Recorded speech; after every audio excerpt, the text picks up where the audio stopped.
여러분 안녕하십니까. 법률사무소 국토의 김조영 대표 변호사입니다.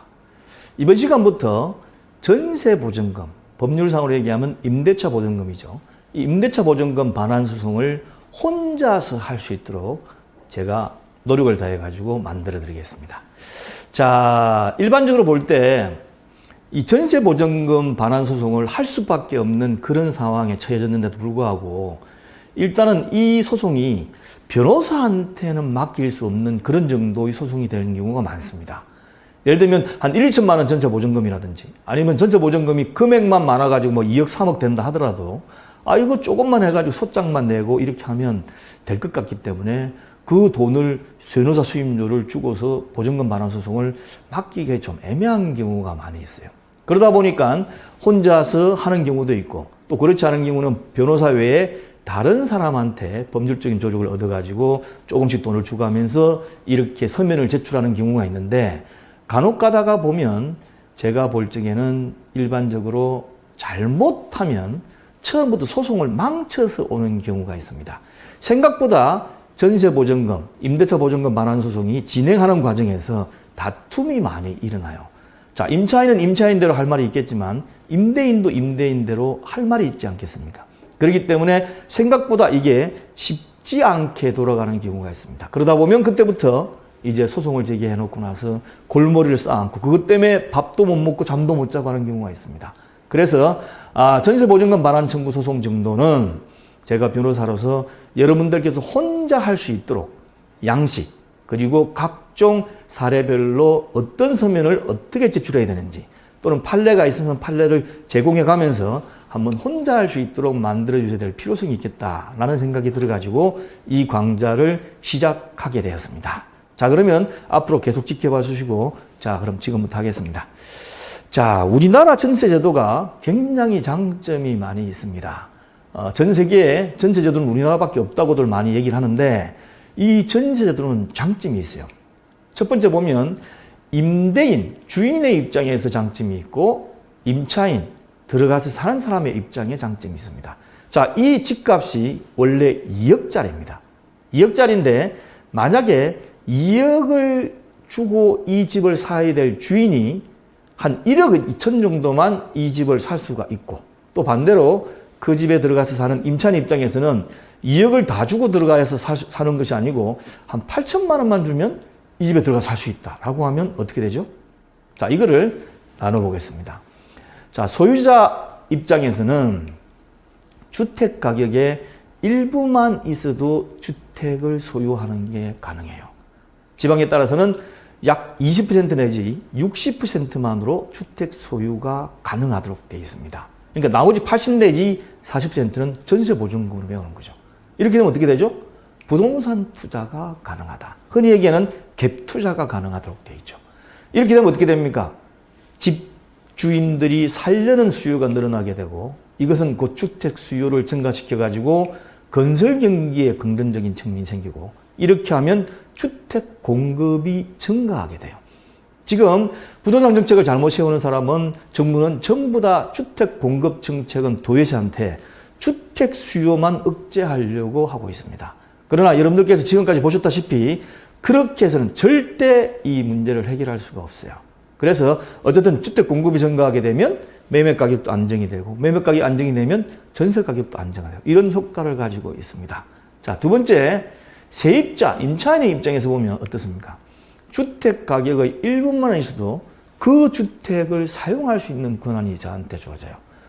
그래서 주택 가격의 약 40% 내지 80% 정도만 있으면 주택 사용이 가능하고 이것은 삶의 질을 향상시키고 있습니다. 내가 가지고 있는 돈이 1억밖에 안 돼. 근데 1억짜리 집을 사서 가려고 그러니까 예를 든다면 한 10평 정도까지밖에 못 사. 그런데 만약에 전세로 들어가면 한 20평짜리, 25평짜리 들어갈 수 있다고 한다면 내가 좁은 집에서 사는 것보다 훨씬 넓은 집에서 사는 삶의 질이 향상이 될 수가 있는 거죠. 자, 이렇게 하면 이 전세를 찾는 사람이 많아질 것이고 결국은 주택 수요가 증가되고 이것은 앞에 말씀드린 것과 똑같이 건설 경기에 긍정적인 측면이 오고 곧 주택 공급이 증가돼서 결국 전세 가격이 안정될 수 있는 이런 점이 있습니다. 자, 그런데 이 전세제도가 간혹 가다가 현실적으로 어려움이 있어요. 왜냐하면 계약 기간이 끝나면 집주인이 주택 임대차 보증금, 그러니까 전세 보증금을 나가는 임차인한테 줘야 되는데 이거를 안 돌려주고 새로운 사람한테 받아서 주는 겁니다. 그러다 보니까 이사 나가는 당일날 돈을 받아가지고 당일날 돈을 주고 하는 이런 아슬아슬한 이런 상황이 계속 벌어지는 거죠. 그래서 상당히 어려운 경우가 많습니다. 자, 그러면 전세금을 왜 주인이 안 돌려줄까요? 제때. 예. 자, 그러면 첫 번째, 자금 여력이 없어 주지 못하는 경우가 있습니다. 왜냐하면 아까 말씀드린 것처럼 갭 투자를 하기 때문에 2억짜리 집을 2억을 다 주고 사는 것이 아니고 8천은 전세를 끼고 사다 보니까 자기한테는 1억 2천밖에 없는데 그 1억 2천만 원은 집사람한테 다 써버렸어요. 그러다 보니까 전세금 8천만 원을 못 돌려주는 겁니다. 그러다 보니까 새로 들어온 임차인한테 받아서 현재 나가는 임차인한테 줄 수밖에 없는데 이럴 경우에 그냥 이것도 탁탁탁탁 맞으면 별 문제가 없는데 어떤 경우는 자기가 돈이 더 필요한지 전세 시세를 높게 내놔가지고 새로운 임차인이 들어오지도 않아요. 그런데도 불구하고 계속 들어올 때까지 나 모른다. 받아가 줄 테니 그때까지 돈 못 줘. 하고 있는 경우가 있고 이것이 뭐 한두 달이면 모르겠지만 그렇지 않고 지속적으로 되는 경우도 제법 들어 있습니다.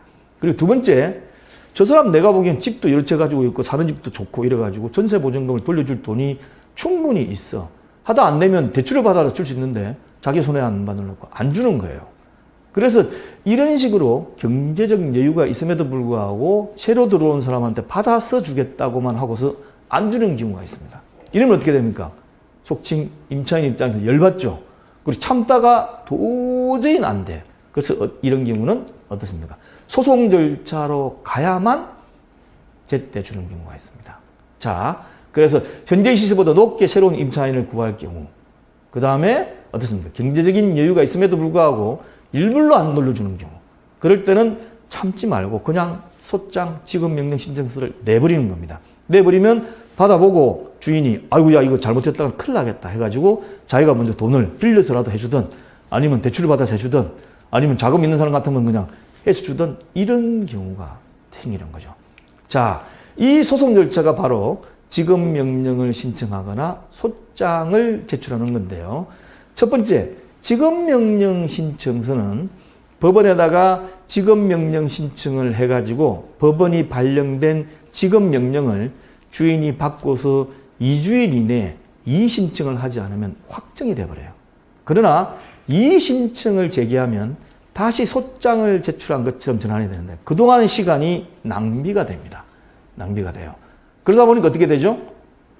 일반적으로 이의신청서만 내면 소송으로 가기 때문에 많은 경우에 해보면 지급명령 신청을 받고 가만히 있는 것이 아니고 형식적으로라도 이의신청을 해가지고 시간을 끌어버립니다.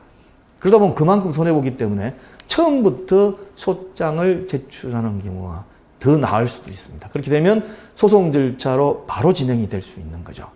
자, 그래서 제가 여러분들께서 변호사한테 맡길 수 없을 정도 이런 소송에 대해서 혼자서 변호사처럼 소송 진행할 수 있도록 홈페이지에 그 자료를 제공해 드리겠습니다. 첫 번째, 임차인의 입장에서는 임차인이 제출할 지급명령 신청서 양식 그리고 내용에 따라 다 달라지지 않습니까? 소장 이런 것은 사례별로 신청서 소장을 작성하는 예를 말씀해 드리고 아울러 임대인이 반박을 했을 경우 중간중간 준비서면 작성하는 경우를 제가 말씀해 드리겠습니다. 그리고 집주인이라고 해서 무조건 나쁜 경우는 아니잖아요. 임대인 입장도 할 말이 있어요. 그래서 답변서라든지 준비서면 작성하는 등등을 제가 차근차근 올려드리겠습니다.